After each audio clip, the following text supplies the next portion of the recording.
اللہ تعالیٰ عنہ بڑا بہت زیادہ تھا۔ سرکار غوث پاک رضی اللہ تعالیٰ عنہ کی سیرت جب پڑھتے ہیں نا تو آپ کی سیرت پڑھنے کے بعد ایسا لگتا ہے کہ آپ بہت مصروفیت کی زندگی تھی آپ کی، وقت نہیں ملتا تھا آپ کو، بہت مصروف تھے آپ، ہمہ وقت مصروف رہا کرتے تھے، لیکن اس کے باوجود غوث پاک رضی اللہ تعالیٰ عنہ کی سیرت جب ہم پڑھتے ہیں تو بزرگوں نے لکھا ہے کہ اپنا وقت نکال کر بغداد کی گلیوں میں، بغداد کی کھنڈرات کی طرف ہم نکل جاتے تھے کہ کہیں کوئی بھوکا تو نہیں ہے، کہیں کوئی پریشان تو نہیں ہے، کہیں کوئی مصیبت زدہ تو نہیں ہے۔ ایک دن سرکار غوث پاک رضی اللہ تعالیٰ عنہ وقت نکال کر آپ نا دریائے دجلہ کے کنارے چلے جا رہے تھے۔ دریائے دجلہ کنارے آپ جا رہے تھے تو دیکھتے کیا ہے کہ ایک نوجوان نہ کھڑے ہو کے رو رہے ہیں، غوث پاک رضی اللہ تعالیٰ عنہ اس کو آواز دیتے ہیں کہ بیٹا کیوں روتے ہو، ادھر آؤ۔ جب وہ آئے پاس میں تو غوث پاک پوچھتے ہیں کہ کیوں روتے ہو، تو وہ کہتا ہے کہ حضور میں غریب آدمی ہوں، اور غریبی ایک ایسی چیز ہے نا کہ غریبی خود ہی انسان کو رلا دیتی ہے۔ وقت ایسا آ جاتا ہے کبھی کبھی غریبوں کے ساتھ کہ غریبی انسان کو رونا نہ چاہے پھر بھی رلا دیتی ہے، پھر بھی غریبی رلا دیتی ہے۔ غوث پاک پوچھتے بیٹا ہوا کیا ہے، تو وہ کہتا ہے کہ حضور میں نا غریب آدمی ہوں، مجھے نا یہ دریا پار کرنا تھا تو میں نا کشتی میں بیٹھ گیا۔ جب میں کشتی میں بیٹھا اور بھی لوگ بیٹھے، اس میں بہت سارے لوگ سوار ہوئے، تو وہ جو ملا تھا، کشتی والا تھا، جب اس نے پیسے وصول کرنا شروع کیا تو چونکہ میرے پاس پیسے نہیں تھے تو میں نے اس ملا کشتی والے سے کہا کہ دیکھو تم میرے محلے کے ہو، مجھے جانتے ہو،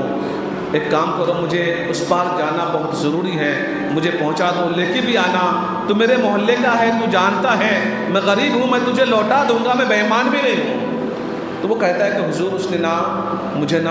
مجمع تھا لوگوں کا کشتی میں سوار، سب کے سامنے اس نے مجھے کشتی سے اتار دیا،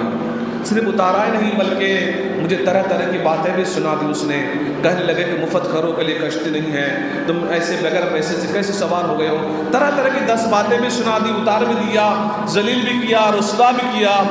اللہ اکبر۔ سرکار غوث پاک رضی اللہ تعالیٰ عنہ کہتے ہیں کہ بیٹا تو یہی رک، میں ابھی آتا ہوں، تو رک یہیں پہ، میں ابھی لوٹ کے آتا ہوں۔ ایک ہوتا ہے نا کہ غریبوں کے حق میں بات کرنا، تقریر کرنا، اور ایک ہوتا ہے غریبوں سے محبت کرنا۔ ایک ہوتا ہے غریبوں کے حق میں بات کرنا، تقریریں کرنا، اور ایک ہوتا ہے عملاً غریبوں سے محبت کرنا۔ تقریروں میں آپ دیکھیں نا، الیکشن آتا ہے نا، ہر سال جب کہیں نہ کہ الیکشن ہوتا ہے تو جو جتنے بھی نیتا لوگ ہیں وہ سارے کے، چاہے کسی بھی پارٹی کا ہو، وہ سارے کے سارے غریبوں کے بارے میں، غریبوں کے حق میں تقریر کرتے ہیں۔ کچھ نیتا تو ایسے بھی ہیں کہ وہ رو بھی دیتے ہیں اسٹیجوں پر غریبوں کا نام لیتے لیتے، لیکن عملاً اگر عملاً دیکھیں نا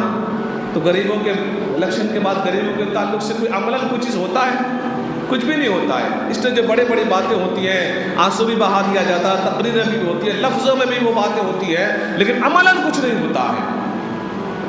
چناؤ آتا ہے، بڑے بڑے نیتا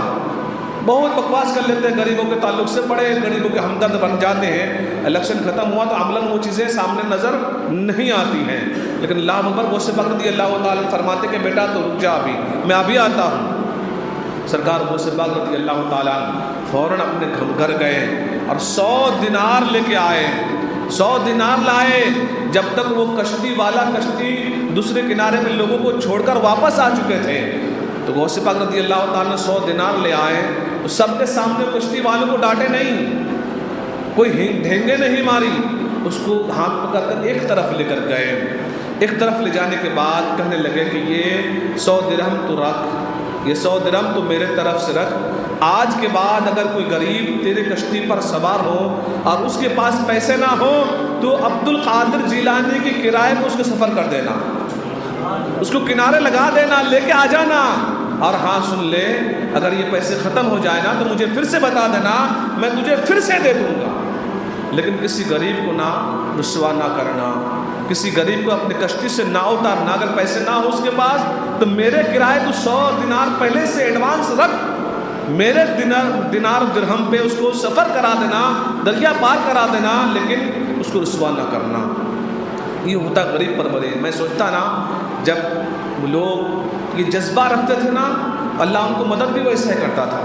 اللہ ان کے لیے اسباب بھی ویسا پیدا کر دیتا تھا۔ امام غزالی رحمۃ اللہ تعالیٰ علیہ فرماتے ہیں نا کہ تو بانٹنے کا جذبہ پیدا کر، تو بانٹنے کا ارادہ کر، تو کسی کی مدد کرنے کا ارادہ کر۔ اگر تو اس لائق نہیں بھی ہے کہ تو مدد کر سکے، اللہ تجھے اس لائق بنا دے گا۔